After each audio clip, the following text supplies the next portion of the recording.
পূর্বাভাস দিলেন মামুনুল হক। ইসলামী বিপ্লবের পূর্বাভাস দিয়েছেন বাংলাদেশ খেলাফত মজলিসের মহাসচিব মাওলানা মোহাম্মদ মামুনুল হক। তিনি বলেন, 5 আগস্ট বিপ্লবের অন্যতম শক্তি হল বাংলার তৌহিদি জনতা। এই বিপ্লব ছিল শিরকের বিরুদ্ধে বিপ্লব। এটাকে আমি এখন ইসলামের পূর্ণাঙ্গ বিপ্লব বলতে চাচ্ছি না, তবে অবশ্যই এটুকু বলবো, এই বিপ্লব ইসলামী বিপ্লবের পূর্বাভাস। রোববার রাতে কুমিল্লার কেন্দ্রীয় ঈদগাহ মাঠে জেলা কওমি মাদ্রাসা পরিষদের মহাসম্মেলনে প্রধান অতিথির বক্তব্যে তিনি এসব কথা বলেন। মাওলানা মামুনুল হক আরো বলেন, সূর্য উদয়ের কিছুক্ষণ পূর্বে যেমন সুবহ সাদিকের উদয় ঘটে, সুবহ সাদিকের আলো দিয়ে যেমন বোঝা যায় সূর্যের উদয় সন্নিকটে, তেমনি 5 আগস্টের বিপ্লব বাংলার প্রতিটি মানুষকে চোখে আঙ্গুল দিয়ে দেখিয়ে দিয়েছে এদেশের মানুষ ইসলামী বিপ্লবের জন্য প্রস্তুতি নিচ্ছে। তিনি আরো বলেন, বাংলার মাটিতে অনিবার্য বিপ্লব হবে ইসলামী বিপ্লব। বাংলাদেশ হবে ইসলামের বাংলাদেশ, শাসনতন্ত্র হবে ইসলামের শাসনতন্ত্র, সংবিধান হবে আল কোরআনের সংবিধান, রাজনীতি হবে খেলাফতের রাজনীতি। সংবিধান সংস্কারের দাবি জানিয়ে মামুনুল হক বলেন, আল্লাহর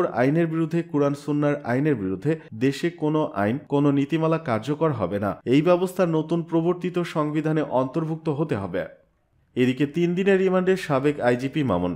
রাজধানীর উত্তর পূর্ব থানাধীন ফয়জুল করিম হত্যা মামলায় সাবেক আইজিপি চৌধুরী আব্দুল্লাহ আল মামুনের 3 দিনের রিমান্ড মঞ্জুর করেছেন আদালত। সোমবার ঢাকার মেট্রোপলিটন ম্যাজিস্ট্রেট আরিফুর রহমানের আদালত শুনানি শেষে রিমান্ডের এ আদেশ দেন। এদিন তাকে আদালতে হাজির করা হয়। এরপর মামলার তদন্ত কর্মকর্তারা উত্তরা জোনাল টিমের ডিবি পুলিশের পরিদর্শক মোহাম্মদ মাহমুদুর রহমান তার 10 দিনের রিমান্ড চেয়ে আবেদন করেন। তার আইনজীবী রিমান্ড বাতিল ও জামিন চেয়ে আবেদন করেন। রাষ্ট্রপক্ষে জামিনের বিরোধিতা করেন। উভয় পক্ষে শুনানি শেষে আদালত তার 3 দিনের রিমান্ডের আদেশ দেন। এর আগে গত 3 সেপ্টেম্বর চৌধুরী আব্দুল্লাহ আল মামুনকে গ্রেপ্তার করা হয়। এরপর বেশ কয়েক দফায় তাকে রিমান্ডে নিয়ে জিজ্ঞাসাবাদ করা হয়। মামলার অভিযোগ থেকে জানা যায়, গত 5 আগস্ট রাজধানীর উত্তরা থানাধীন ঢাকা ময়মনসিংহ রোডের পাশে জসিমউদ্দিন মোড়ে বৈষম্য বিরোধী আন্দোলনে অংশ নেন। বিকেল 4:30টায় আসামিদের ছোড়া গুলিতে আহত হন ফজলুল সহ আরো অনেকে। ওই দিন 9:19 দিকে বাংলাদেশ কুয়েত মৈত্রী হাসপাতালে নেওয়া হলে চিকিৎসক তাকে মৃত ঘোষণা করে। এ ঘটনায় নিহতের ভাই আনোয়ার হোসেন আয়নাল 21 আগস্ট উত্তরা পূর্ব থানায় সাবেক প্রধানমন্ত্রী শেখ হাসিনা সহ 39 জনের বিরুদ্ধে হত্যা মামলা দায়ের করেন। মামলায় চৌধুরী মামুন 6 নম্বর এজাহার নামীয় আসামি। জানুয়ারিতে ছাত্রদের নতুন রাজনৈতিক দল ঘোষণা। বৈষম্য বিরোধী ছাত্র আন্দোলন ঘোষিত এক দফায় ফ্যাসিবাদী ব্যবস্থার বিলোপ ও নতুন রাজনৈতিক বন্দোবস্তের দাবি তোলা হয়েছিল। গণ অভ্যুত্থানের সফলতার পর নিজেরাই এ দাবি বাস্তবায়নের প্রক্রিয়া শুরু করেছে। আন্দোলনের প্ল্যাটফর্ম থেকে আরও এক ধাপ এগিয়ে এবার নতুন রাজনৈতিক দল গঠনের দিকে যাচ্ছে বৈষম্য বিরোধীরা।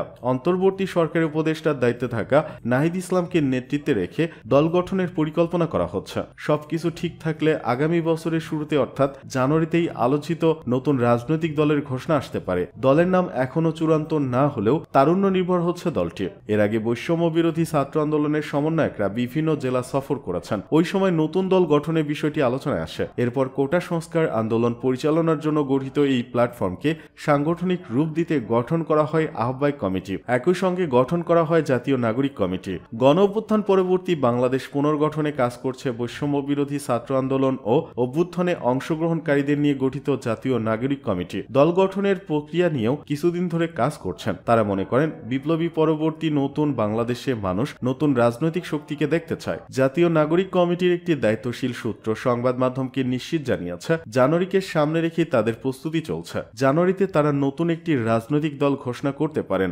অন্তর্বর্তী সরকারের তথ্য ও সম্প্রচার মন্ত্রণালয়ের উপদেষ্টা নাহিদ ইসলামকে নেতৃত্বে রেখেই তারা দল গঠনের চিন্তা করছেন। সূত্রটি আরো বলছে, বৈষম্য বিরোধী ছাত্র আন্দোলন ও জাতীয় নাগরিক কমিটির নেতাদের উদ্যোগেই নতুন এই দল হবে। নাগরিক কমিটি ও বৈষম্য বিরোধী ছাত্র আন্দোলনের কয়েকজন নেতা এবং বাইরের বিভিন্ন দলের নেতা, সুশীল সমাজের প্রতিনিধিদের নিয়ে গঠন হতে পারে এই দল। সংশ্লিষ্টদের সঙ্গে আলাপ আলোচনাও চলছে বলে জানা গেছে। নতুন দল গঠন করলেও বৈষম্য বিরোধী ছাত্র আন্দোলন ও জাতীয় নাগরিক কমিটি থাকবে। প্রেসার গ্রুপ হিসেবে কাজ করবে এই দুটি সংগঠন। নাম প্রকাশ না করার শর্তে জাতীয় নাগরিক কমিটির শীর্ষ পর্যায়ের এক নেতা বলেন, নাহিদ ইসলামকে সামনে রেখে আমরা জানুয়ারিতে দল গঠনের বিষয় ভাবছি। সেক্ষেত্রে তাকে দল গঠনের আগে উপদেষ্টার পদ ছাড়তে হবে। সবকিছু চূড়ান্ত হলে আমরা আশা করি সেটি তিনি করবেন। নাগরিক কমিটি ঢাকা সহ দেশের সব থানা পর্যায়ের কমিটি ও বৈষম্য বিরোধী ছাত্র আন্দোলন জেলা পর্যায়ে কমিটি করার কাজ করছে। জানুয়ারির মধ্যেই সেটি সম্পন্ন হয়ে যাবে বলেও আমরা আশাবাদী।